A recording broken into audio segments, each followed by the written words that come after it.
Yo esto no lo voy a mandar porque ustedes son muchos, pero si es que quieren que yo les mande la grabación después, escríbanmela, se la voy mandando uno a uno. No lo voy a mandar masivamente, a eso me refiero, pero no tengo ni un problema en mandarla, ¿ya?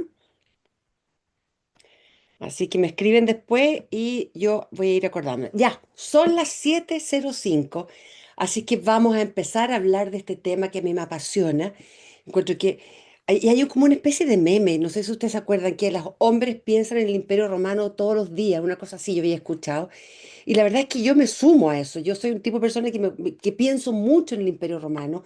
Yo acabo de estar allá, tuve la suerte de poder viajar a Roma, me fui de vacaciones, me fui con mi nieta de vacaciones, viví en Roma también cuando era chica, entonces tengo mucho vínculo allá y por supuesto que también tengo mi bisabuelo que era italiano, así que yo tengo una gran pasión por este tema y sobre todo por el legado que tenemos nosotros de Roma.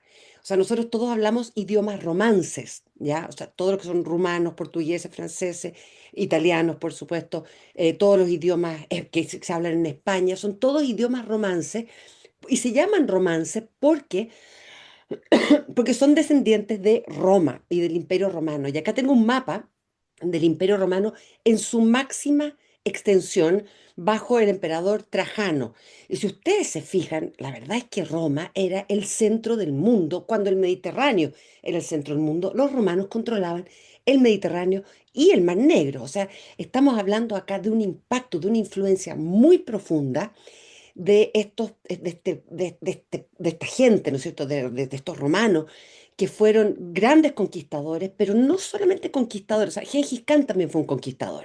¿Ya? Lo que tuvieron los romanos que fue tan impresionante fue que con todos sus altos y bajos, por supuesto, ¿no es cierto? Tenían un gran respeto por las culturas locales, pero también un gran orgullo de su propia cultura, por lo tanto, favorecieron mucho la integración de todos los conquistados. Todos los conquistados eran ciudadanos romanos, vivieran en España, vivieran en Turquía, vivieran donde vivieran, tenían una capacidad de integridad, de integración, de unificación. Hay alguien que está haciendo rayas, mejor no hacer cosas, yo no sé cómo detener eso para no interferir en la presentación. Pero bueno, como les digo, los romanos tenían una gran capacidad de integración, por lo tanto, una persona que nacía en Turquía o que nacía en España era tan ciudadano romano como cualquiera que fuera nacido en Roma. El emperador Trajano, por ejemplo, el mismo que fue el responsable de esta gran extensión de Roma, era de Sevilla. El emperador Caracalla era un bereber, se fijan, era del norte de África. San Pablo de Tarso era turco, era de Tarso, de Turquía, pero era ciudadano romano. Se fijan, eran todos considerados ciudadanos romanos. Entonces, tenemos este legado enorme que es cultural, que es, con el lenguaje también, ¿no es cierto?, con toda una cosmovisión que traemos hasta tiempos modernos en Occidente. Se fijan que viene directo de esta cultura romana, que a su vez también es griega, por eso se habla mucho de los greco-romanos, ¿se fijan? Entonces tenemos esta Roma, que es, ahí estamos, ¿no es cierto? Este imperio romano, que este está en su máxima extensión, con este gran legado, ¿no es cierto?, que vemos hasta el día de hoy en estas ruinas magníficas, en que uno puede percibir lo que tiene que haber sido Roma en su momento. Un lugar lleno de actividad, de colores, de todo, ¿se fijan, no? Y Roma comienza, no sé, el imperio romano comienza en la ciudad de Roma. Y para los que han estado en Roma, ustedes saben que la ciudad de Roma está ubicada entre las 7 colinas de Roma, ¿no es cierto? Está el Capitolino, ya el Campidoglio también que se le dicen que era el centro religioso y político, y de ahí vamos a tener, ¿no es cierto?, el Capitolio de Estados Unidos, ¿no es cierto?, está Washington, adopta su nombre desde el Capitolio. Está el Palatino, donde estaba, ¿no es cierto?, que es el punto neurálgico donde se funda Roma, donde está la residencia de los emperadores y donde tenemos la palabra palacios, por ejemplo. Está el Aventino, el barrio residencial, está el Chelius, ¿no es cierto?, que también era residencial con grandes mansiones, el Esquilino, la colina más grande, el Viminal, la más pequeña, y el Quirinal, que era el lugar de los templos, y entre medio teníamos el Foro, si ustedes se fijan acá, bueno, lo que fue después el Coliseo, se fijan, y Roma comienza en estos en estas siete colinas. ¿Se fijan? El origen de Roma y el comienzo de Roma no hay grandes antecedentes historiográficos, y cuando me refiero a historiográfico, me refiero a historia que uno tenga fuentes comprobables, con fecha, con datación y con certezas históricas, porque la historiografía es una disciplina más bien moderna. ¿Se fijan? Esta disciplina de contar las fechas y de documentar y de registrar y de documentar con fuente. Eso es una disciplina sumamente moderna. Lo que tenemos son documentos históricos. Y los documentos históricos tienen mucha importancia, pero no tienen esta, no le dan una importancia a lo que son las fechas y lo que son las certezas, sino que también mezclan mucho con la forma que ellos tienen de entender el mundo. Tienen mucho ingrediente cultural y por lo tanto tienen mucho ingrediente medio mítico. Entonces, lo que más sabemos nosotros de la fundación de Roma es desde su mito de origen. ¿Se fijan? Y por supuesto que todos conocemos la loba capitolina con los mellizos, ¿no es cierto?, Rómulo y Remo, que fueron amamantados por la loba. Y esta es la parte esencial de el mito fundacional romano, ¿no es cierto? Y Rómulo y Remo son descendientes del príncipe Eneas. Y el príncipe Eneas es un troyano, ¿ya? Que cuando, o sea, imagínense que esto se está remontando al año 1200 antes de Cristo, más o menos. Acá tenemos a Eneas, ¿ya? Que es hijo de Anquises, que es este hombre anciano, a quien lleva en brazo, se fija, que está escapando de Troya. Eneas es a su vez hijo de Afrodita, de la diosa que en la tradición romana es Venus, ¿ya? Es hijo de Afrodita con Anquises, y están escapando el saqueo de Roma, guiados por Afrodita, ¿ya? Y hay toda una especie de profecía que Eneas tiene que arrancar de Troya y fundar una nueva Troya. Y él escapa, esto con Anquises, con su hija, con su mujer. La mujer muere, eso sí, en este escape, pero sale con Anquises y con Ascanio. Y van a terminar llegando, guiados por Afrodita, después de un viaje muy largo y muy difícil y muy comparable con lo que fue la Odisea, termina llegando e instalándose en la península itálica, y Eneas se va a encontrar con pueblos que ya existen ahí, como los lacios, que son los latinos, o con los etruscos, ¿no es cierto? Y finalmente los descendientes de Ascanio, Ascanio hijo de Eneas, que a su vez es hijo de Afrodita, terminan fundando la ciudad de Alba Longa, que está cerca de donde está Roma. ¿Se fijan? Bueno, y tenemos en Alba Longa, este pueblo, ¿no es cierto?, donde el rey Numitor va a ser depuesto por su hermano Amulio, ¿ya? Numitor tiene que salir arrancando, y Rea Silvia, ya que es la hija de Numitor, va a ser obligada a convertirse en una virgen vestal. De esta forma, ¿no es cierto?, como virgen vestal no va a tener hijos, ¿ya? Y de esta forma se corta la línea de Numitor, y Amulio no mata a Rea Silvia, ¿se fijan?, pero asegura que él está en el trono y que su descendencia se mantiene en el trono. Y Rea Silvia se convierte en virgen vestal, donde conoce al dios Marte, ¿ya? Y con el dios Marte tiene a estos dos niños, Rómulo y Remo. Entonces, Rómulo y Remo tienen un origen divino, ¿ya? Son hijos del dios de la guerra, ¿ya? Del dios Marte, y son descendientes por el lado de la madre de la diosa Afrodita. Entonces tenemos este Rómulo y Remo. Por supuesto que el rey, ¿no es cierto?, se espanta con estos niños que nacen, ¿no es cierto?, que van a amenazar, lo van a amenazar en el trono, y los manda a matar. Los niños no van a ser asesinados, sino que van a ser dejados en el río Tíber para que se ahoguen, y los encuentra la loba capitolina, y la loba los protege, los cuida, les da a amamantar, y finalmente van a ser criados por un pastor.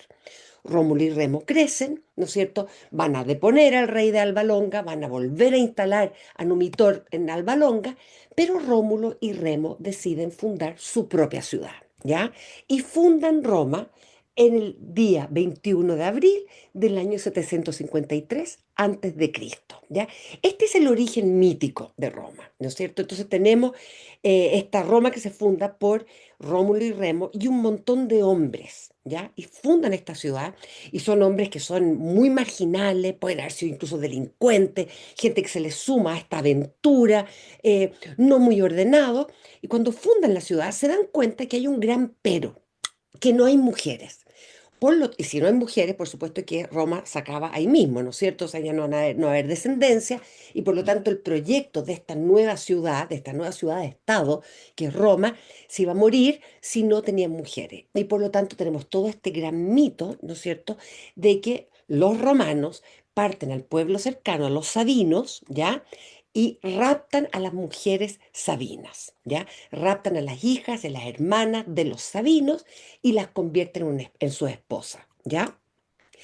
Los sabinos después se vuelven a rearmar y parten meses después a recuperar sus mujeres, pero en este cuadro maravilloso vemos a las sabinas que detienen la guerra entre sabinos y romanos porque dicen, ¿saben qué? Ahora estos hombres son nuestros esposos, no debemos luchar entre nosotros, tenemos que cooperar. Y se sabe que muchos de los reyes que hubo después en Roma fueron sabinos o de ascendencia sabina, ¿ya? Entonces tenemos esta Roma que es fundada, ¿no es cierto?, desde la perspectiva de estos hombres que son ladrones, delincuentes, marginales, ¿no es cierto? O sea, como tremendamente abierto para todo el mundo.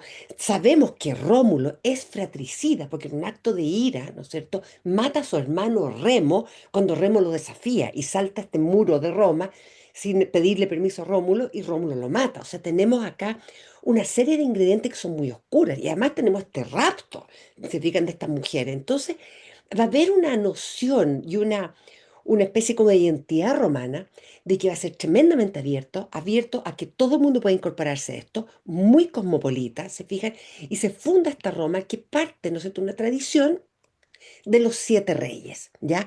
Roma comienza como una monarquía, ¿ya? Y los siete reyes son, el primero Rómulo, después viene Numa Pompilio, que era Sabino, Tulio Hostilio, Anco Marcio, Tarquinio Prisco, Servio Tulio y Tarquinio el Soberbio.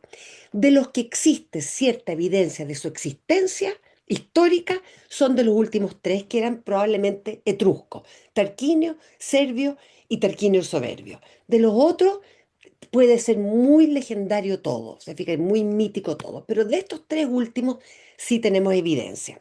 Ahora, el hijo de Tarquinio el Soberbio, y los últimos tres eran etruscos, como le decía yo, esto es una escultura, un sarcófago muy famoso etrusco que está en la Villa Giulia en Roma, ya son etruscos los últimos tres.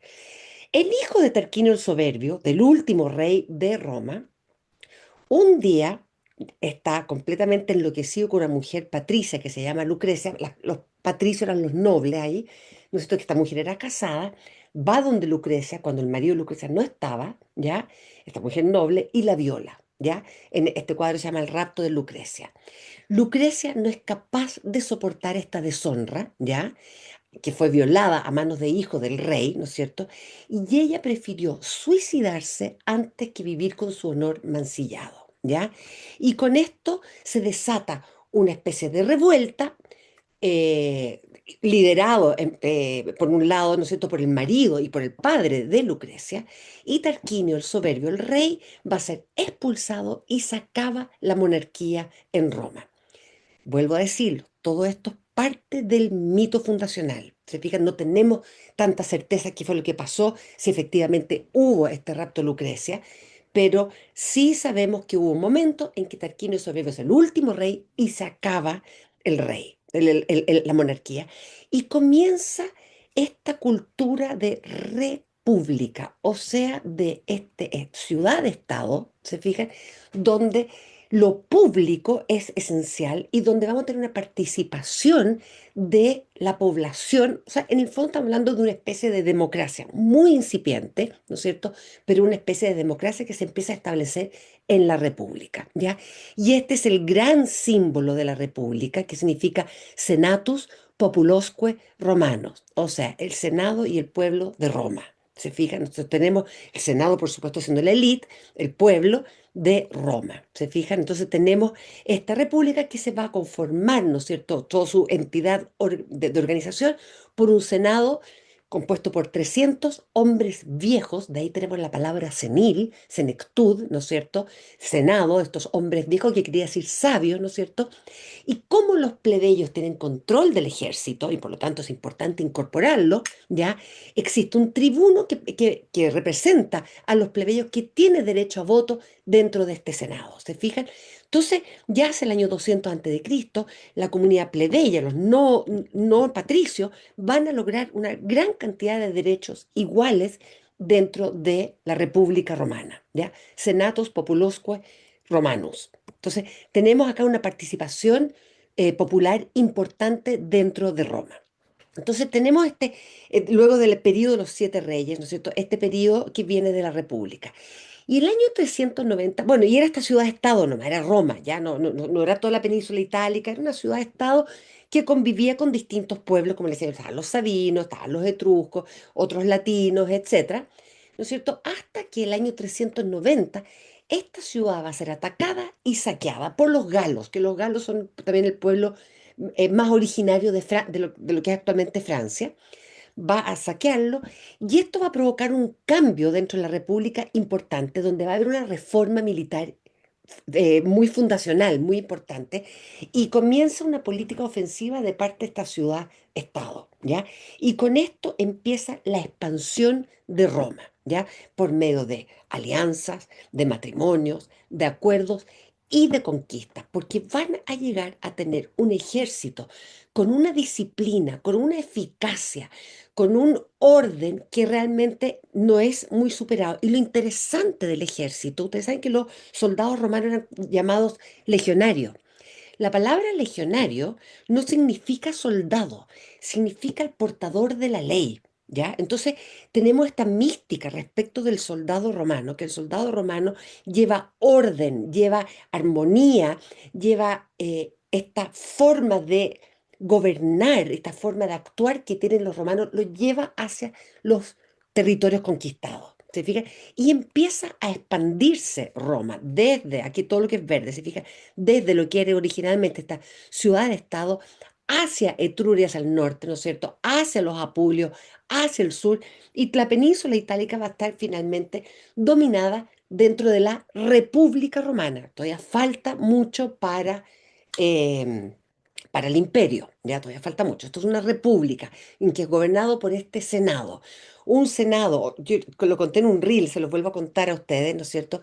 Que, eh, que los candidatos a cargos públicos usaban togas blancas, que se llamaba la toga cándida. Y de ahí viene la palabra candidato, porque esas personas tenían que ser intachables, intachables para poder candidatarse a un cargo público en esta república que es tremendamente exitosa. Empieza a extenderse hasta que finalmente, por una cuestión de dominio sobre Sicilia, ya se van a ver enfrentados a los cartaginenses, ya, y vamos a tener una serie de guerras púnicas, ¿no es cierto? Se llaman púnicas porque los cartaginenses eran fenicios, o sea, la palabra púnica en realidad tiene que ver con Fenicia, ¿ya? Entonces, son estas guerras púnicas, vamos a tener estas tres grandes guerras púnicas, donde incluso tenemos este extraordinario episodio de Aníbal, que era cartaginés, ¿no es cierto?, entra y trata de conquistar Roma, ¿no es cierto?, desde Cádiz, ¿no es cierto?, desde España, desde el sur de España, pasando por los Pirineos y por los Alpes con elefantes, ¿no es cierto? Una tremenda hazaña, pero Aníbal no logró conquistar Roma para nada, ¿no es cierto? Y finalmente, dentro del Senado, se llega a esta política, acá está Cato el Viejo, ¿no es cierto?, que dice Cartago delenda est, ¿no es cierto? Y en 100 años Roma destruyó y aplanó Cartago, o Cartago también se dice, ¿ya? Lo destruyó completamente.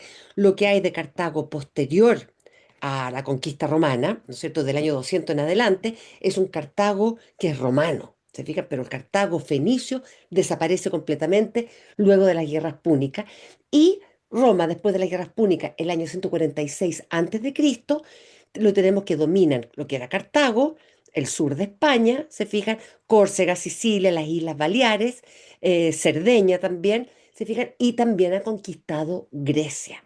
Y esto es algo muy lindo porque Cicerón dice, el pueblo conquistado, la Grecia conquistada, conquistó Roma. ¿Se fijan? Porque Grecia va a terminar también imponiendo su cultura, su filosofía, su religión, sus dioses sobre Roma. Entonces, esta es Roma luego de las guerras púnicas, la República Romana, el año 146 antes de Cristo, ¿no es cierto? Dueña de toda Italia, de Hispania, Cartago y de Grecia. Sin embargo, ¿no es cierto? Luego de estas conquistas, Roma, ya está muy grande, cae víctima de la globalización. Básicamente va a tener un problema de administración. Van a haber precios bajos, abundancia de esclavos y sobre todo un tremendo descontento, ¿no es cierto?, entre los plebeyos y los patricios, la gente rica, ¿no es cierto? Empieza a haber una especie de polarización respecto de las riquezas, de los esclavos, de las conquistas, de los recursos que hay, ¿no es cierto? Una polarización. Y aquí vamos a hablar de los proletariados, porque los campesinos, la gente pobre, lo único que tienen a su haber son sus hijos, ¿ya? Y por eso se habla que son proletarios, porque solamente tienen prole, ¿ya? Entonces tenemos a los proletariados, no es una palabra que va a ser de Marx en adelante, la palabra proletario tiene que ver con estos campesinos que solamente tienen a su haber sus propios hijos, se fijan la prole. Entonces tenemos este descontento social muy importante que va a terminar llevando a una guerra civil dentro de Roma. Y en este contexto de guerra civil aparece este personaje, Cayo Julio César, ¿ya? Cayo Julio César es un personaje muy importante, él es de muy alta nobleza dentro de Roma, ¿no es cierto?, de la poderosísima familia Julia le decían, ¿no es cierto? Él sí mismo se decía también descendiente de Rómulo y Remo y por lo tanto del dios Marte y de la diosa Afrodita, ¿no es cierto? Y Julio César desde muy pequeño, porque su padre muere, ¿no es cierto?, se va a convertir en el patriarca de su familia. Se casa además con Cornelia Sina, que es hija de un senador muy poderoso en Roma. Entonces tenemos este personaje desde muy joven, teniendo cargos muy importantes dentro de Roma. De hecho, él es elegido sumo pontífice de Roma dentro del templo de Júpiter. Y ustedes se reirán porque este es un cargo que existe hasta el día de hoy, el sumo pontífice. El sumo pontífice era el personaje que estaba a cargo del templo religioso más importante, el de Júpiter, y que además era el custodio, era como el canciller, era el custodio del puente que cruzaba el Tíber para que la gente entrara a Roma. Se fija, por eso le llamaba el sumo pontífice, el custodio del puente. Cuando viene el cristianismo después en Roma, este cargo se mantiene y se le va a otorgar, ¿no es cierto?, al obispo de Roma, ya que va a custodiar el puente que une a las almas que están en la tierra con el cielo, ¿se fijan? Pero este es un cargo muy antiguo que se mantiene hasta el día de hoy. Y Julio César era el sumo pontífice de Roma. Ahora, en esta guerra civil, no es solamente de los patricios en contra de la gente popular, de los optimates contra los populares, sino que además incluso dentro del sector de los patricios va a haber una división y vamos a tener algunos patricios que están favoreciendo a los populares. Sobre todo aquellos que tienen una mentalidad más política, porque entienden que el sector popular es el sector que conforma el ejército. ¿Se fijan? Entonces vamos a tener esta guerra civil donde tenemos a los populares y a los optimates por un lado, y la familia de Julio César, junto con la familia de Cornelia, de su mujer, ¿no es cierto?, se van a vincular con el sector popular, ¿ya? Y no con el sector de los patricios optimates, ¿ya? Entonces esta guerra civil es entre los optimates, los patricios y los populares, y Julio César está en el sector de los populares, ¿ya? Y ese sector va a perder.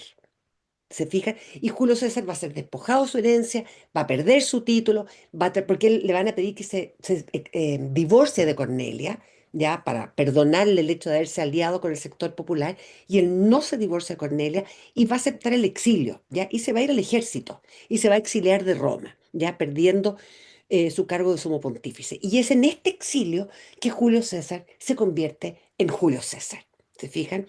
Se va a convertir en un gran militar, en un gran estratega, ¿se fijan? Que va a seguir participando en esta guerra civil que no se va a terminar resolviendo porque terminada la guerra civil entre los optimates y los populares, igual tenemos un periodo de mucha desestabilidad dentro de Roma, ¿no es cierto? Y por mientras tenemos a Julio César que está en el ejército, que está afuera, incluso lo toman preso los piratas entre medio, ¿se fijan? Y él va a tener una hija, y la hija de él, Julia, se casa con el general Pompeyo, otro gran general. Pompeyo es el responsable de haber conquistado en la península hispánica, conquistado Hispania, y Julio César va a tener una campaña tremendamente exitosa en la Galia y conquista a los galos, ¿ya? Entonces, en este ambiente de mucha inestabilidad dentro de Roma y de gran ingobernabilidad, surgen estos personajes, estos grandes militares, Pompeyo, un general tremendamente respetado, y Julio César, también muy respetado. uno responsable por la conquista de Hispania, el otro de toda Hispania. Acuérdense que Hispania ya era parte de lo que era la República Romana, pero Pompeyo la conquista entera, y Julio César de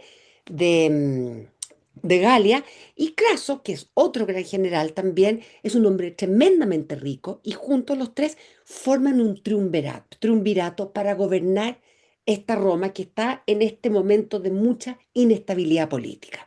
Y se forma este triunvirato y empiezan los tres a gobernar, ¿ya? Julio César ya ha retornado a Roma. Ahora, aquí vienen reformas políticas importantes, ¿no es cierto? Él extiende, Julio César, su gobierno de cónsul de 1 año a 5 años, empiezan a haber un cambio de leyes, etcétera. Y Julio César, y aquí quiero recalcar algunas cosas, lo que va a hacer también es empezar a esta gobernabilidad dentro de Roma, también extenderla. Y hace una hazaña que es bastante extraordinaria, ya que lo voy a retomar después, que es la siguiente. Roma, no es cierto que no era imperio todavía, sino que los territorios de Roma tenían una frontera hacia Europa oriental, que era el río Rin y después el río Danubio. Y el río Rin y el Danubio separaban a los ciudadanos romanos de los bárbaros, de los otros, de los que estaban más allá, ¿se fijan? Y la única forma de cruzar este río, ¿no es cierto?, era con barco. Y los bárbaros y los vándalos tenían la costumbre de cruzar, ¿no es cierto?, el Rin o el Danubio y atacar poblados romanos y saquearlos, etcétera.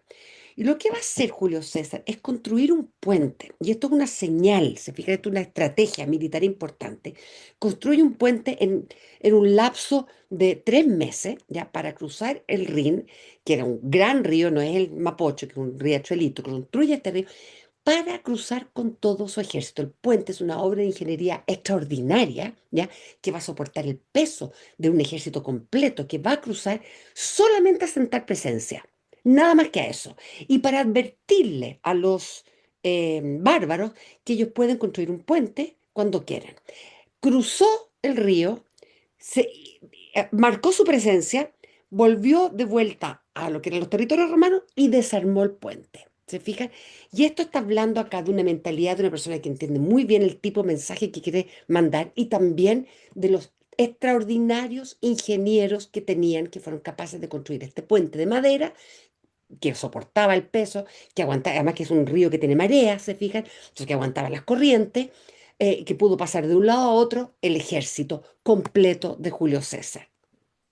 Y aquí tenemos, ¿no es cierto?, la conquista de Galia, conquista a los galos, conquista al famoso líder galo que era Vercingetorix. Los que han leído Asterix de jóvenes se acordarán de Vercingetorix, ¿no es cierto? Y Julio César hace este ingreso triunfal a Roma con Vercingetorix. Y la verdad es que el ejército adora a Julio César, el pueblo adora a Julio César. ¿Ya? Entonces tenemos esta Roma gobernada, ¿no es cierto?, por este triunvirato, Pompeyo, este general viejo, que a la vez es su yerno, ¿no es cierto? Julio César con un control total sobre las legiones romanas, control sobre los Balcanes, sobre Francia y sobre Italia, ¿no es cierto? Y Craso, que es muy rico. Ahora, Craso lamentablemente muere en Tracia, ¿ya? Y, eh, y la hija de Julio César, que es Julia, también muere dejando a Pompeyo viudo y Pompeyo se vuelve a casar. Pero con la muerte de Craso y con este desligamiento de Pompeyo, el triunvirato se acaba. Y Julio César está con el ejército fuera y Pompeyo, con el Senado, le exigen a Julio César volver a Roma, ¿ya? Julio César sabe que su vuelta a Roma implica un peligro muy grande para él, o por último, si es que no lo van a matar, por último lo van a despojar de todo su poder, ¿no es cierto? Y lo van a sacar del mando de todo el ejército. Y Julio César decide volver, pero volver con todo su ejército. El ejército romano, que era tan disciplinado, tan poderoso, grandes estrategas, grandes soldados, ¿ya? Tenía prohibido cruzar el río Rubicón. ¿Ya? Eso era como una ley. Jamás el ejército. Las personas sí, los soldados individualmente sí, pero no como ejército. El Rubicón no se podía cruzar. Y Julio César decide volver a Roma, pero cruza el Rubicón con todo su ejército. ¿Se fijan? Y con esto comienza una guerra civil entre Pompeyo y Julio César. ¿Se fijan? Porque Julio César básicamente está desafiando a Pompeyo y dice, yo vuelvo acá para gobernar. Pompeyo arranca, empieza esta guerra civil entre Pompeyo y Julio César, ¿no es cierto? Porque Julio César cruza el Rubicón. De ahí viene el dicho, ¿no es cierto? Cuando alguien cruzó el Rubicón es porque ya no hay vuelta atrás. Y de hecho acá él dice esta famosa frase también, alea jacta est, o sea, los dados están echados. ¿Se fijan? Cruzó el Rubicón, empieza esta guerra civil entre Pompeyo y Julio César, una guerra civil que finalmente Julio César sale vencedor, ¿no es cierto? Pompeyo va a ser derrotado. Pompeyo arranca a Egipto tratando de buscar apoyo del faraón, pero el faraón lo traiciona, lo mata, y finalmente Julio César llega hasta Alejandría el año 48 antes de Cristo y se termina aliando a la reina Cleopatra, ¿ya? Que es esposa y hermana de Ptolomeo, ya del faraón, pero Cleopatra y Ptolomeo también estaban en guerra civil. ¿Se fija? Porque Ptolomeo tenía 13 años, Cleopatra 18, Cleopatra era mucho más habiloso y Ptolomeo no quería gobernar con su hermana esposa, ¿ya? Entonces hay una guerra civil entre Cleopatra y Ptolomeo y Julio César, que ya ha derrotado a Pompeyo, el ejército Pompeyo, llega hasta Alejandría para a lo mejor conquistar Egipto, pero todos sabemos lo que pasa, ¿no es cierto? Que Julio César se termina enamorando de Cleopatra y se va a terminar aliando a Cleopatra. ¿Se fijan? Entonces tenemos esta alianza. De hecho, Cleopatra tiene un hijo con Julio César que se llama Cesarión. Nunca Julio César se pudo casar con ella porque las leyes romanas prohibían casarse, que alguien se casara con alguien que no fuera ciudadano romano. Entonces acá tenemos esta Roma bajo el mando de Julio César. Julio César no es emperador, es el cónsul y va a terminar siendo dictador, ¿ya? El año 47 antes de Cristo, y sin ninguna intención de volver a establecer la república, ¿ya?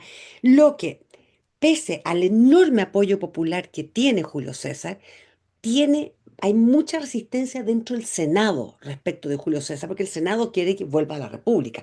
De hecho, el Senado está bastante sentido con este Julio César que le ha despojado de todo el poder, ¿se fijan? Entonces tenemos esta Roma bajo el mando de Julio César y lamentablemente Julio César, pese al enorme apoyo popular, va a terminar siendo asesinado por grupos de senadores que ahora se han llamado los libertores, entre los cuales está su propio hijo adoptivo Brutus, ¿se fijan?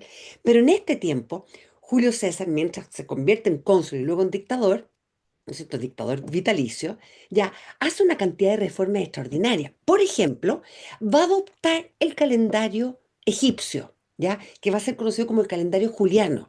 Y el calendario egipcio con el calendario juliano es muy interesante porque incorpora el año bisiesto, ¿ya? O sea, los egipcios, con todo este conocimiento de astronomía que tienen muy claro que un año dura 365 días y 4 horas, y los mismos egipcios ya han corregido esas 4 horas creando este año bisiesto, algo que Julio César hace. De hecho, además va a nombrar un mes bajo su nombre, que es Julio, ¿ya? Y Augusto César, su heredero, su sucesor, va también a poner va a nombrar uno de los meses con su propio nombre, que es agosto, julio y agosto entre medio. Hace reformas importantes en términos de salud y educación. Y el tema de salud es muy interesante porque sobre todo los legionarios romanos, ellos tenían un sistema de salud extraordinario. Se han encontrado cráneos de romanos, de soldados romanos, no con una, sino que con dos trepanaciones hechas en distintos tiempos, trepanaciones de cráneo. O sea, una cirugía bastante importante y si tienen dos trepanaciones, significa que sobrevivieron a la primera. Eso es lo extraordinario. Hace reformas agrarias, sobre todo para favorecer a los soldados, ¿no es cierto? Y lejos de Roma, ¿no es cierto? A medida que va conquistando, va repartiendo tierra a sus soldados, crea una fuerza policial, hace muchas legislaciones, ¿no es cierto? Y además embellece Roma. De hecho, expande el foro, alarga la vía Apia, crea una cantidad de acueductos importantes, ¿no es cierto? Y tenemos esta Roma que ya empieza a consolidarse como la Roma que nosotros conocemos hasta el día de hoy. Bueno, el año 44 antes de Cristo va a ser asesinado por los senadores que le decía yo, los libertores, que están con la idea de volver a instaurar una república. Entre los asesinos está Brutus. Nunca dijo et tu Brutus, eso lo dijo Shakespeare por si acaso, ¿ya? En su obra Julio César. No se sabe qué habrá dicho Julio César en su minuto, se sabe que le pegaron por lo menos 13 apuñaladas, ¿se fijan? Pero no se sabe si dijo et tu Brutus. Esa frase es de Shakespeare, ¿se fijan?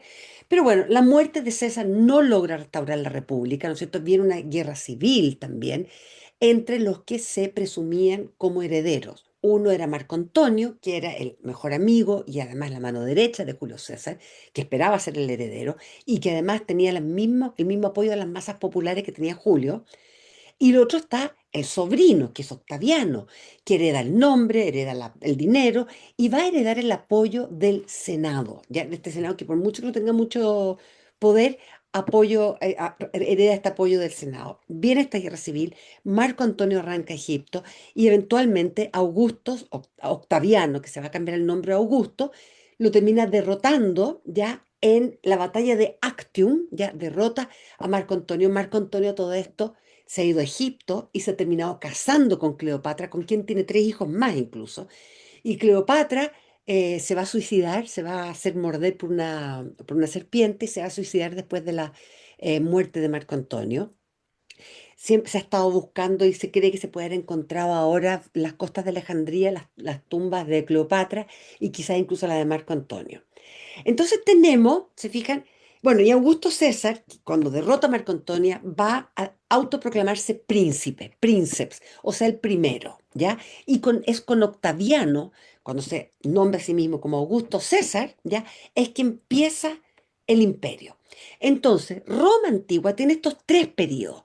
Tiene el primer periodo de monarquía, que dura aproximadamente 200 años, ¿ya?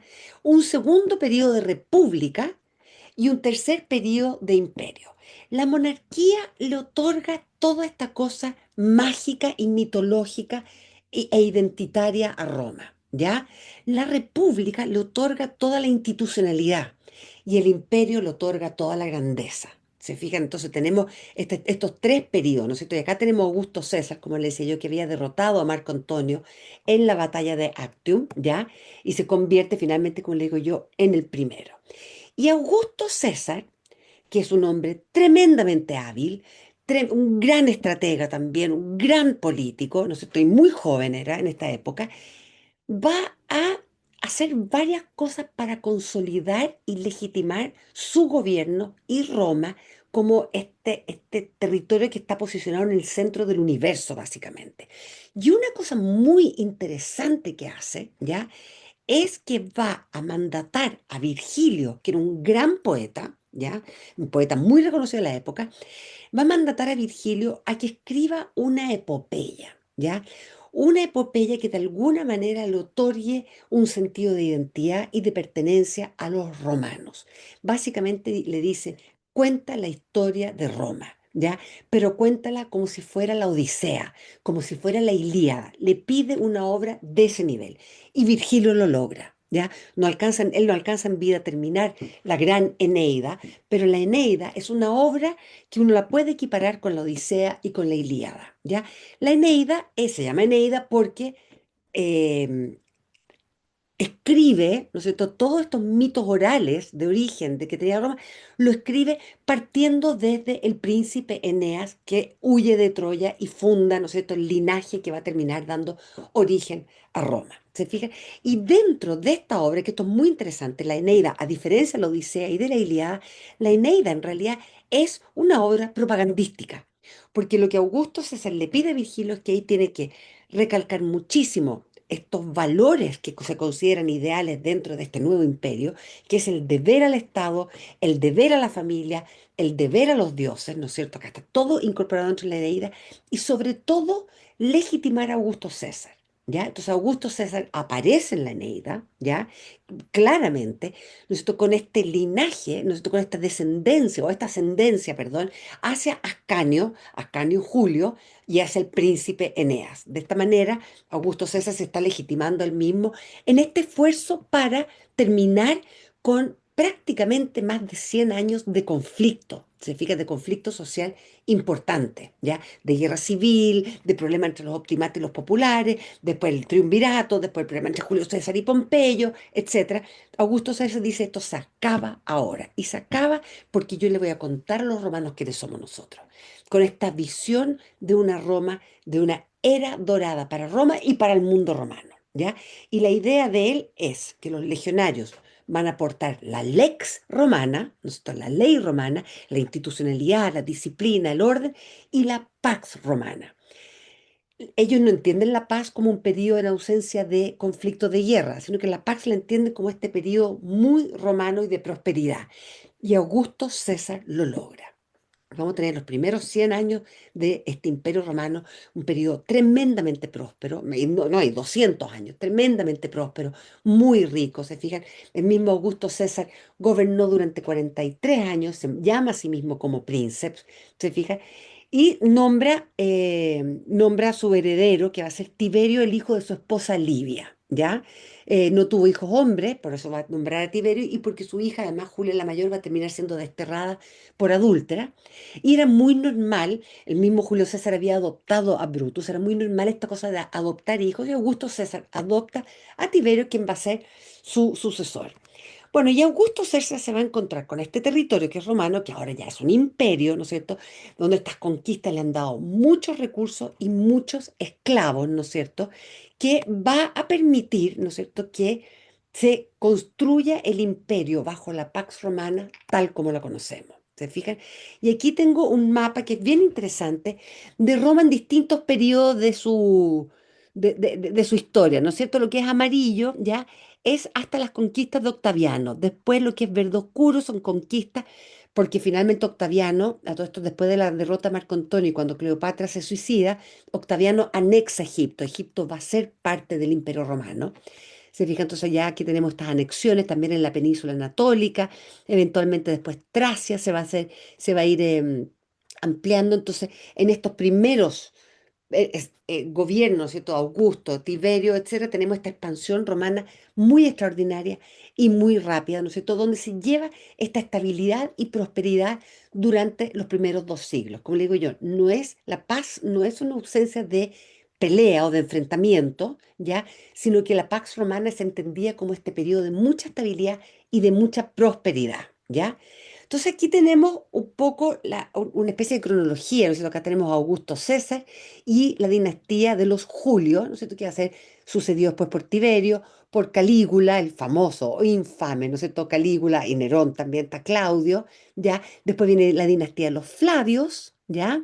Vespasiano, Tito y Domiciano, después los Antoninos, ¿no es cierto? Que están Trajano, que es el español que les digo yo, Adriano, Antonino, Marco Aurelio, Comodo. Ustedes se van a acordar de Comodo, Comodo es el mismo de Gladiador, el que peleaba con los gladiadores, y después la dinastía de los Severos, ¿no es cierto? Entonces este es como el periodo, que se llama el Alto Imperio Romano, el periodo de mayor prosperidad, de mayor expansión, de mayor riqueza dentro de Roma, donde tenemos varios emperadores, como les decía, bastante famosos o infames, ¿no es cierto? Acá tenemos Calígula, el famoso Calígula, que Calígula gobernó muy poco, de hecho su guardia pretoriana lo va a terminar asesinando, la guardia pretoriana es la guardia personal del emperador, lo termina asesinando por las locuras, ¿no es cierto? O sea, él, por supuesto que tiene incesto, él va a nombrar de cónsul a su cabello, incitato, y va a terminar siendo asesinado, hace un muy mal gobierno, a los 28 años. El tío de Calígula, Claudio, va a sucederlo, ¿ya? Y Claudio era un filósofo, un escritor casado con Agripina. Agripina es la madre de Nerón. Nerón va a terminar sucediendo a Claudio. Nerón, todos nos acordamos de Nerón, ¿no es cierto? Nerón es este personaje que mata a su madre, Agripina, y que es el responsable también, o no, no hay grandes pruebas, pero se dijo en su momento que era el responsable del incendio de Roma.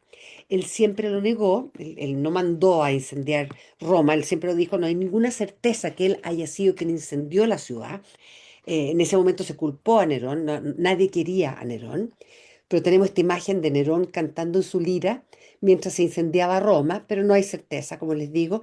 De hecho, él sí refugió a damnificados, organizó distribución de alimentos, ¿no es cierto? Promovió la reconstrucción con normas urbanísticas, ¿no es cierto? Y lo que va a terminar haciendo Nerón es culpando a los cristianos, una secta media extraña, entonces el año 60 se fijan después de Cristo, que han llegado a Roma, es una secta judía, media cristiana, y empiezan las primeras persecuciones. Y aquí quiero dejar algo súper en claro. Uno tiene la idea de que los cristianos fueron perseguidos durante toda la época del Imperio Romano, y la verdad es que no. Las persecuciones fueron muy puntuales. Nerón tuvo un periodo muy corto en el contexto del incendio de Roma, de perseguir a cristianos y de condenarlos a muerte, y después lo hace mucho tiempo después, ya en el siglo IV, el año, o no, siglo III, 280, por ahí, que Diocleciano también para perseguir a cristianos. Y lo hacen un poco porque los cristianos se van a convertir en los chivos expiatorios de algunos problemas, como en el caso de Nerón, que culpa a los cristianos y va a tener este periodo. Nerón va a terminar siendo asesinado también, viene una pequeña guerra civil y se rompe el linaje de los Julios con Nerón y surge Vespasiano. Vespasiano es un hombre de la Lacio, de origen humilde, un general muy importante, ¿no es cierto?, que le va a traer mucha grandeza a Roma. Él es el responsable de la expulsión de los judíos de la provincia de Judá y del saqueo de Judá y el saqueo del templo. Y con los esclavos judíos y con el saqueo de Jerusalén, él va a construir o va a comenzar a construir el Coliseo. ¿Ya? Y el Coliseo en realidad se llama el anfiteatro de Flavio. Flavio es el hijo, Tito Flavio. Y se va a pasar a llamar Coliseo porque lo construyen al lado de el Coloso de Nerón. Eventualmente va a gobernar Trajano. Trajano es un sevillano. Trajano es un gran conquistador también y él es el que lleva al Imperio Romano a su máxima extensión con un control absoluto sobre el Mediterráneo. Quien controlaba el Mediterráneo controlaba el mundo. Ya vamos a tener también Marco Aurelio, que va a ser considerado el último emperador bueno. Este es el de la película Gladiador, ¿ya? Un filósofo, un estoico, escribe, ¿no es cierto? Gobernó durante guerras duras, ¿no es cierto? Pasó por la famosa peste antonina. Va a ser sucedido por su hijo Comodo. Comodo le gustaba mucho pelear con los gladiadores, pero lo hacía de una manera bastante desigual porque envenenaba a los gladiadores antes para poder ganarle. Ya le encantaban los juegos gladiatoriales, ¿ya? Bueno, y tenemos esta ciudad de Roma, ¿ya? Que es la capital de este gran imperio, que se ha convertido en el centro neurálgico de este gran imperio, donde todos los caminos conducen a Roma. Se fijan que eventualmente se cree hoy día hace poco, creo que la National Geographic sacó la noticia que se está estimando que los romanos construyeron sobre 300.000 kilómetros de camino, ¿ya? Sobre 300.000 kilómetros. Es muy impactante, con la ciudad de Roma en el epicentro de esto, y en una ciudad donde vive 1 millón de habitantes. Esto es una tremenda ciudad. Pónganse en la época, se fijan en la época en que hay aldeas nomás, que una ciudad de 10.000 habitantes es una ciudad grande. Esta es una ciudad de 1 millón de habitantes, multicultural, con esta capacidad de cohesión tremendo, porque tiene un relato, tiene una narrativa, se fijan, que les ha permitido tener esta identidad, pese a que ha ido expandiéndose, se fijan, y mucho tiene que ver con esta mentalidad romana de integración que va a tener que ver con los espacios, con el urbanismo, con un urbanismo en esta Roma, donde los espacios públicos son efectivamente espacios públicos, donde vamos a tener baños públicos, termas públicas, circos, foros, anfiteatros, gimnasios, etcétera, que son estos espacios donde la gente comparte, plebeyos y patricios por igual, ¿ya? Notarán que no estoy hablando de los esclavos no son ciudadanos, son muy importantes en el funcionamiento de Roma, pero no son los que se van a ver beneficiados por todo esto. Aunque sí un poco ya voy a llegar a eso. Pero en realidad acá son los plebeyos y los patricios disfrutan de una ciudad que ha sido pensada en términos urbanísticos para ser una ciudad tremendamente amable, muy habitable, muy cohesionada. Tiene incluso un mall. Ya les voy a mostrar el extraordinario mall que tiene, que es el Mercado Trajano, que es alucinante, que es extraordinario, ¿se fijan? Y tenemos en esta sociedad romana jerarquías, distintos tipos de jerarquía, pero mucha movilidad social. Y dentro de esto, los esclavos, que como les digo yo, no existen, pese a que son muy importantes en mover esta maquinaria, eh, pueden y tienen opciones de comprar sus libertades, tienen opciones de ocupar espacios, por ejemplo, los médicos, casi todos los médicos eran esclavos, por ejemplo. Se fija, un esclavo muy bien educado, ¿no es cierto? Eran personajes muy valorados que iban a ser comprados por familias ricas y que les iban a dar muy buenas oportunidades y iban a poder eventualmente comprar sus libertades. Y habían derechos para libertos. Los libertos podían después comprar terrenos, etcétera. Y las mujeres, que siempre se ha dicho que las mujeres tenían una categoría, o sea, eran ciudadanas de segunda categoría en Roma, eran ciudadanas de segunda categoría porque no tenían derecho a participar en las actividades políticas, pero eran personas que podían administrar sus bienes, heredar sus bienes, se fijan, tenían autonomía legal, tenían mucha autonomía económica, mucho más que otras sociedades antiguas. Por lo tanto, eh, En ese sentido, no es tan exacto el decir que las mujeres eran muy de segunda categoría en comparación con otras sociedades de la época. Si bien no participaban en política o en el ejército, gozaban de muchísima autonomía económica. ¿Se fijan?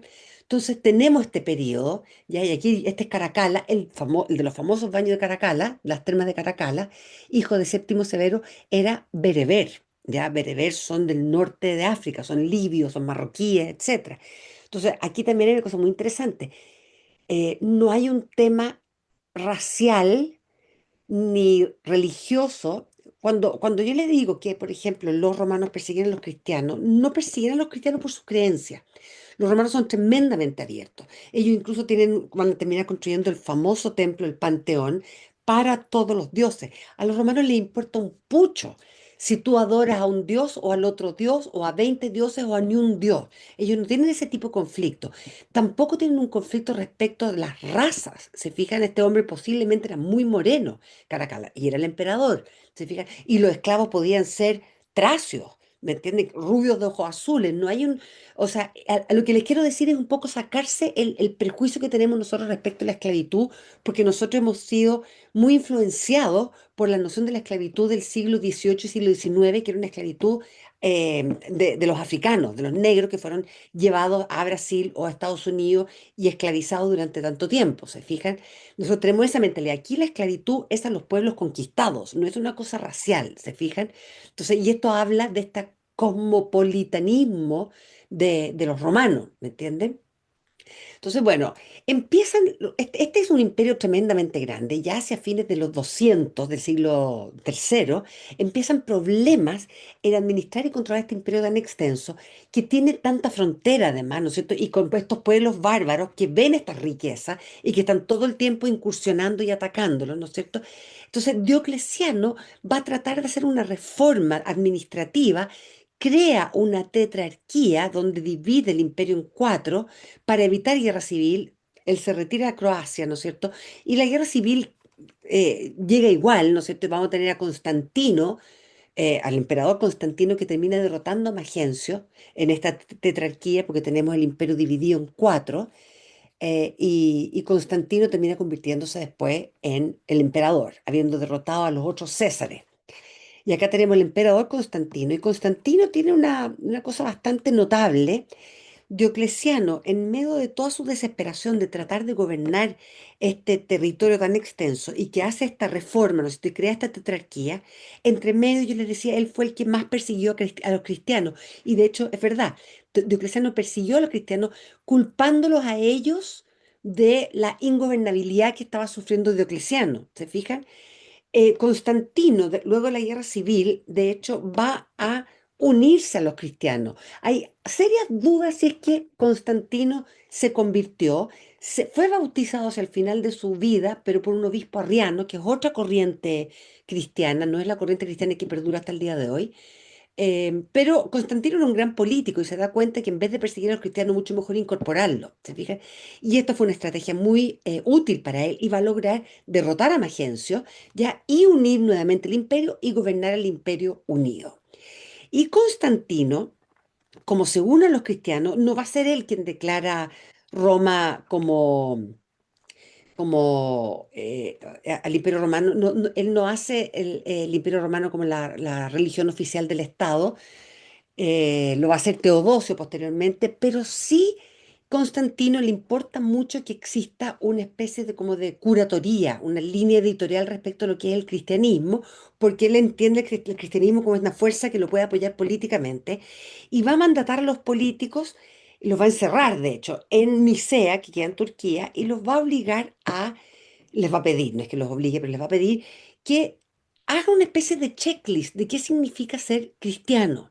Y es bajo el gobierno de Constantino que se crea el credo nicénico, ese credo que dice, creo en Dios Padre Todopoderoso, Creador del cielo y de la tierra. Esa oración en realidad es un checklist para definir muy bien qué es lo que es ser cristiano.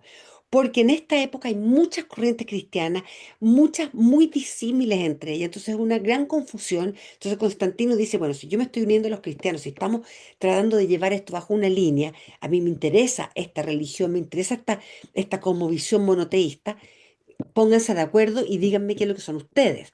Y eventualmente Teodosio va a ser quien va a crear, va a ser va a convertir el imperio romano en un imperio cristiano, ¿ya? Y aquí tenemos el comienzo de esta unión que existe entre el Estado y la Iglesia. Entonces, habíamos hablado de el Alto Imperio, ¿no es cierto?, que va a terminar eventualmente con Numerio finalmente. Y después tenemos el Bajo Imperio, ¿no es cierto?, que lo tenemos Diocleciano, que tiene ya son muchos más problemas. Diocleciano en la tetrarquía, los tetrarcas, la guerra civil, Magencio, Constantino, que después derrota a Magencio, ¿no es cierto? Después viene el gobierno de Constantino, las últimas reunificaciones, y viene Teodosio, que Teodosio es quien declara Roma, ¿no es cierto?, como un imperio cristiano, ¿ya? O sea, a partir de Teodosio. Ahora, todo esto es posible gracias a este desarrollo e innovación tecnológica que ocurre dentro del Imperio Romano. Yo creo que no se puede hablar de Roma sin hablar de la ingeniería en Roma.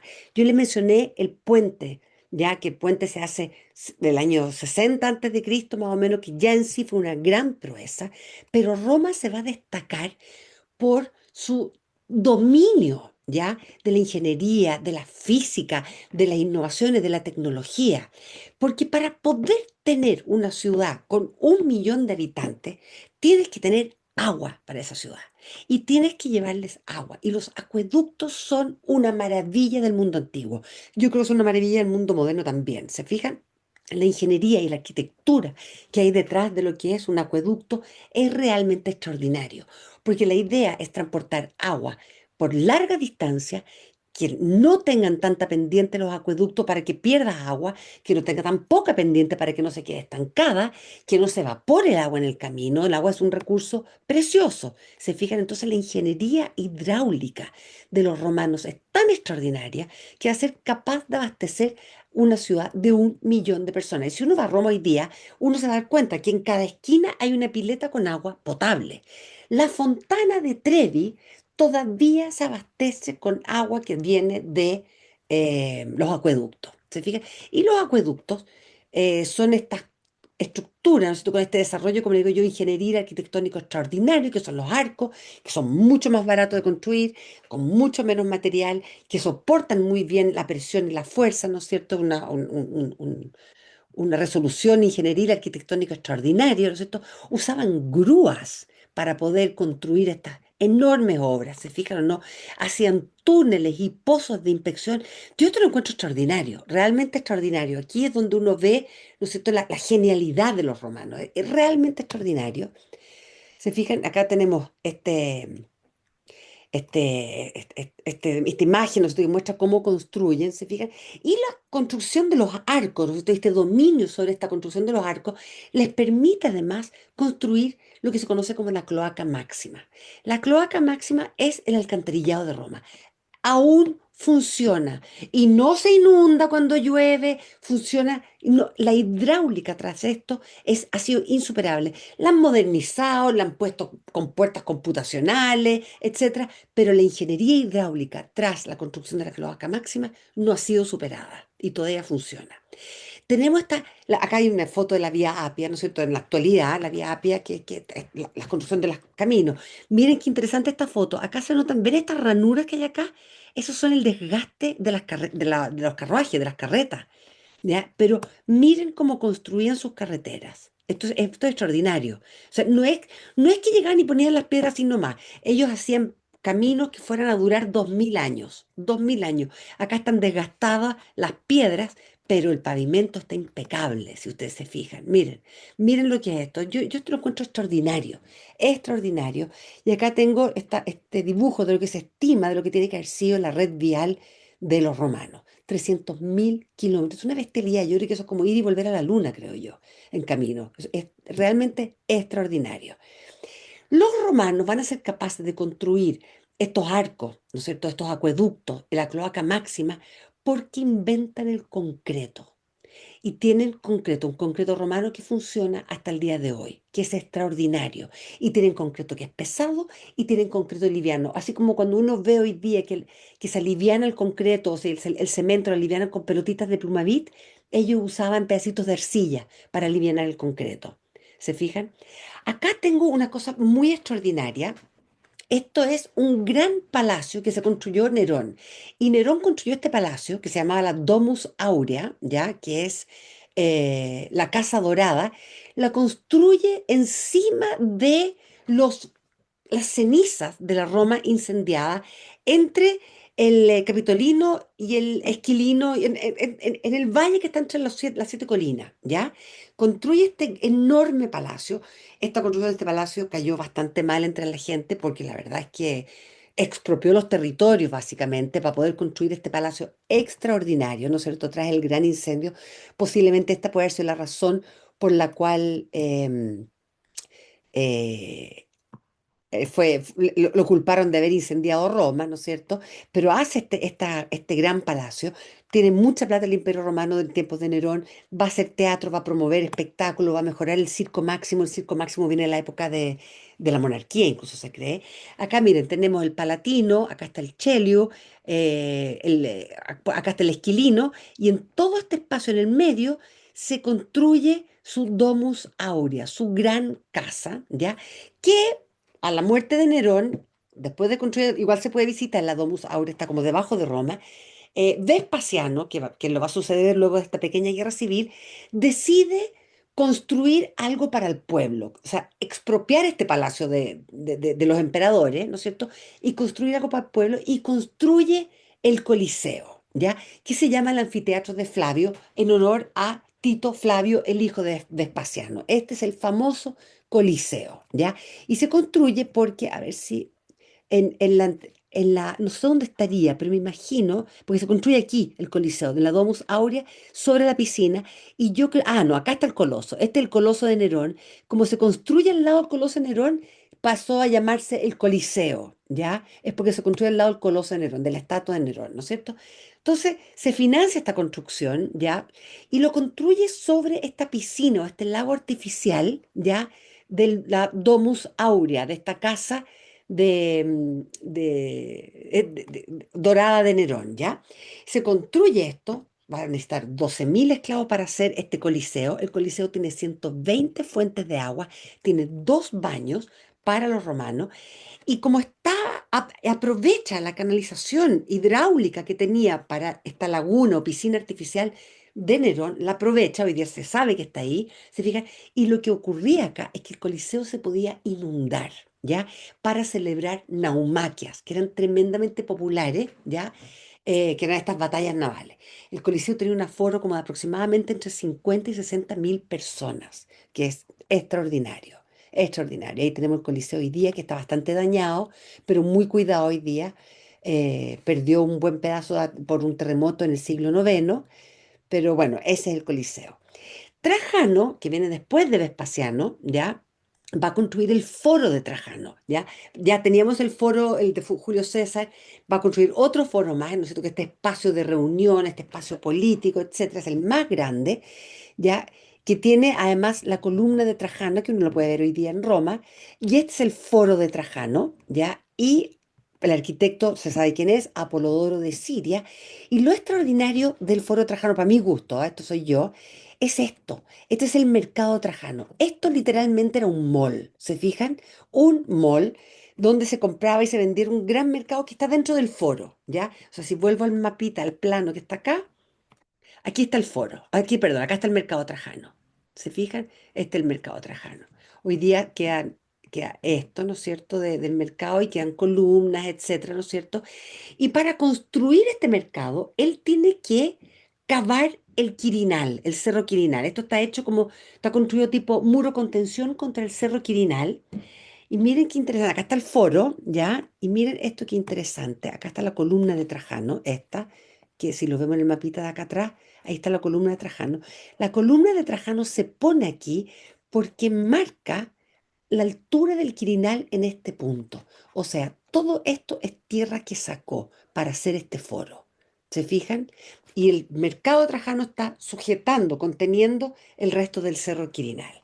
O sea, imagínense todo lo que cavó para hacer esto. Y esta columna marca la altura que tenía el Quirinal ahí.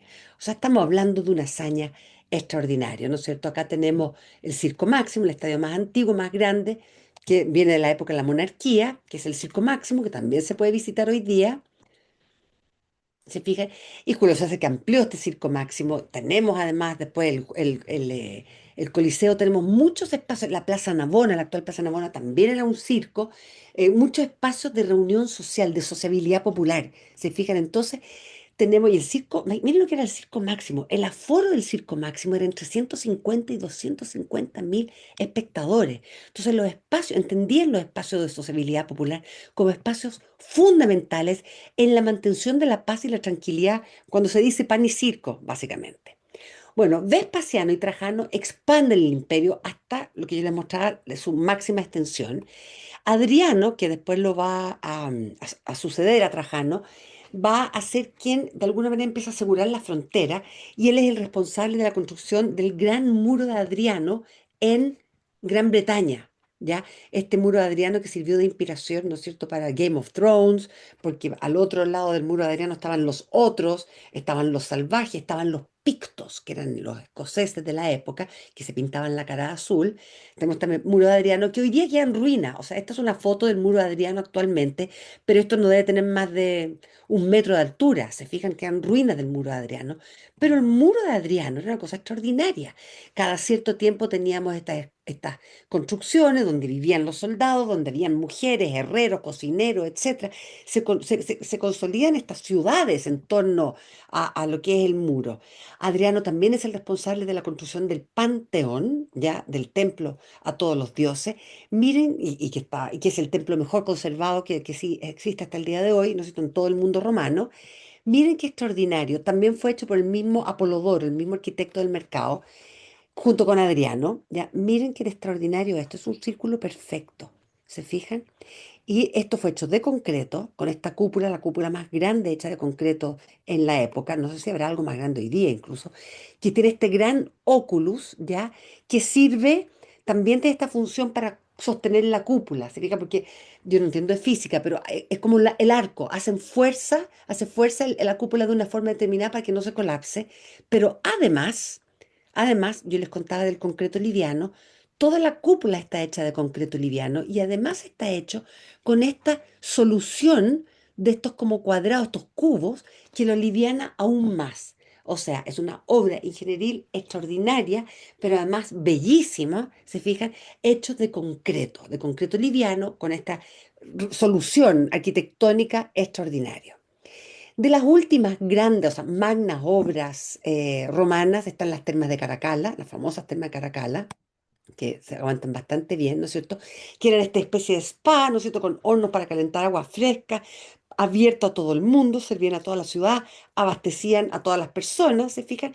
Y quizás el último gran palacio que se construye es el Palacio de Diocleciano cuando él se retira a Croacia, a Split, y construye este palacio que está muy bien conservado también. Es un palacio romano, pero en Croacia. ¿Se fijan? Entonces, tenemos esta Roma, como les decía yo, que va a ser tan próspera y exitosa gracias a varios ingredientes. Uno es el ego de los emperadores, esta megalomanía que tienen los emperadores. Otro es la gran cantidad de recursos que tienen a través de las conquistas. Y los recursos no solamente es plata, sino que también es esclavitud. Entonces tenemos mucha mano de obra, pero sobre todo su capacidad de innovación, la tecnología, la albañilería, el concreto, la ingeniería que permite tener estas ciudades tan extraordinarias. Cuando Roma cae y las tribus bárbaras, las tribus germanas empiezan a conquistar, ¿no es cierto?, a Roma, lo primero que van a hacer es empezar a destruir los acueductos. Y cuando destruyen los acueductos, el abastecimiento de agua baja y ya para el año 500 después de Cristo, la población de Roma ha bajado de 1 millón a apenas 12.000 personas, se fijan, por la destrucción de estas obras. O sea, lo importante que eran estas obras para el éxito de esta ciudad. Todo lo que sube cae, ¿no es cierto? El Imperio Romano termina cayendo. El Imperio Romano, acuérdense que ha durado desde el año aproximadamente 4 antes de Cristo, más o menos, o 10 antes de Cristo, hasta aproximadamente el año 480. O sea, el Imperio Romano dura casi 5 siglos, pero el Imperio Romano es Imperio Romano porque está cimentado en la República, que fueron otros casi 5 siglos, y en este origen mitológico de 2 siglos, ¿no es cierto?, de la época de los reyes. Entonces tenemos un legado de un mundo, ¿no es cierto?, que tiene más de 1000 años. ¿Se fijan? Pero lamentablemente este dominio mundial, este, esta hegemonía que existe termina cayendo. Y cae en parte por su propio peso, ya en su última época, ¿no es cierto? Teodosio el Grande es quien convierte el cristianismo en la religión oficial del Estado, pero Teodosio es el último emperador en gobernar el Imperio Unido. Después de Teodosio se divide el imperio en el Imperio Romano de Oriente, ya que es con base en Constantinopla, y el Imperio Romano de Occidente con base en Roma, ¿ya? Y van a ser los dos hijos de Teodosio, que son Honorio y Arcadio, quienes gobiernan estos dos imperios. Esto es extraordinario. Si uno ve estas esculturas, uno ya se da cuenta que estamos empezando a entrar como en la Edad Media, en términos del arte. ¿Se fijan o no? Es muy distinto al arte clásico propio romano. ¿Se fijan? Ya tiene ciertas características que podemos identificar con el arte de la Edad Media. Acá tenemos Arcadio del Imperio Romano de Oriente y Honorio el Imperio Romano de Occidente. Pero el Imperio Romano de Occidente ha sido, está siendo atacado y saqueado constantemente por las tribus bárbaras. Ya han habido saqueos a Roma mismo, y Honorio ha establecido la ciudad de Ravenna como la capital, y Roma está muy abandonado porque ya además tiene 12.000 habitantes, es una ciudad pobre, peligrosa. Se fija, entonces se ha cambiado hacia Ravenna, y Ravenna tiene mucho arte muy bizantino además, que se nota ahí esta influencia que tiene con el Imperio Romano de Oriente, porque como les digo yo, ya vienen todos estos movimientos germánicos que son ataques, pero sobre todo migraciones de los pueblos germánicos que están escapando el avance de los hunos. Entonces, los germanos, si ustedes se fijan, están avanzando, que son todos, esta es la frontera, que es como el río Rin y el río Danubio, ya aproximadamente. Los germanos viven en este sector de acá, empiezan a escapar, vienen estas oleadas migratorias muy grandes porque escapan de los hunos, ¿ya? Y además tenemos saqueo y ataque y incursiones, etcétera, de los germanos. Entonces los francos van a terminar ubicándose y desplazando a los galos. Los sajones, los anglos van a terminar desplazando a los bretones, los vándalos, los mismos godos, los visigodos, que sé yo, se van a desplazar a todos los pueblos ibéricos. Se fijan, los lombardos se van a instalar en la península itálica, y esos son pueblos germanos, ¿ya? Y el Imperio Romano de Occidente cae, ¿ya? Y deja de existir este imperio centralizado con su capital en Roma, o bien con su capital en Ravenna. Cae completamente, y todo este territorio, todo lo que había sido el Imperio Romano, va a fragmentarse en muchos reinos pequeños ya dominados por los germanos.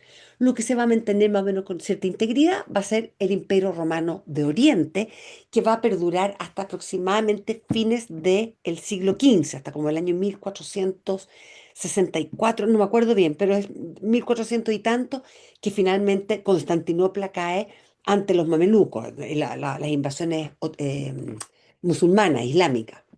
Pero el Imperio Romano de Oriente dura otros 1000 años más, ¿se fijan? Pero el Imperio Romano de Occidente cae finalmente, y se va a desmembrar completamente el Imperio Romano de Occidente. Aquí tenemos a Odoacro. Odoacro se va a convertir en el rey, conquistando Roma hasta acá, ¿no es cierto? Conquistando Roma, se convierte en el rey. Acá tenemos una moneda de Odoacro. Y el último emperador, ¿ya? Se llama Rómulo también, ¿ya? Se va a ver obligado a abandonar Roma, y Odoacro se va a convertir en el nuevo gobernante, que no va a durar tanto tiempo, este Rómulo Augusto. No va a durar tanto tiempo Odoacro tampoco, porque ustedes saben que ya Europa se va a fragmentar completamente. Voy a dejar de compartir. Yo lamento mucho porque sé que me pasé un poco. Yo trato de durar no más de una hora, pero ahí está. No sé si tendrán algún comentario, alguna pregunta o algo así que quieran hacerme. Yo sé que vimos 1000 años de historia súper rápido, pero la idea es tener como una imagen general de lo que fue esto. No sé si querrán hacerme alguna pregunta. Están muy tímidos. Bueno, les Pilar, agradezco Pilar, muchísimo que me hayan acompañado. Se Vale, pasaron, ha sido pero súper. Voy a sacarles una foto, perdón, permiso. Voy a sacarles oye, una una foto. Pilar, consulta. Dime, sí. ¿Dónde podemos volver a tener esta grabación para poder verla con más calma e ir Miren, recordando? háganme un favor, escríbanme, me demoro en contestar, pero se lo voy a mandar uno a uno. Yo lo voy a subir a YouTube, ¿ya? Ah, eso voy a hacer, lo voy a subir a YouTube, lo voy a subir de forma pública. Y la de Grecia también la voy a subir de manera pública, las tengo cerradas. Las voy a abrir, la de Grecia y la de... Métanse a YouTube, que es Pilar Ducci, creo que, o Pilar.Ducci, no me acuerdo bien, pero si ponen Pilar Ducci me van a encontrar en no, YouTube. Maricel. Y ahí va a ser mucho mejor, porque entre que me escriban y yo les conteste, puede ser que sea más difícil. ¿Ya? Así que Ya. yo Pilar, ahí les muchas voy gracias. a... oye, gracias Está por muy, todo, muy te pasaste, Muy interesante. bien, impresionante, Pilar. Demasiado increíble. bueno. Gracias a Gracias. Sí, ustedes, se pasaron por muy acompañarme tanto interesante, rato. Pilar. Me Gracias, voy te a sacar una selfie felicito. con ustedes, espérenme. Mm. Ahí está, buenísimo. Gracias, Se Pilar. pasaron. Muy, muy bueno. Muchas gracias. A ustedes, muchísimas gracias. Se pasaron. Que No, estén te pasaste súper tú, ¿ah? bien. Entonces, a YouTube Lindísima, ya saben. muy linda, muchas gracias. A ustedes, Espectacular. muchas, muchas gracias. Chao, Excelente. chao. Chao.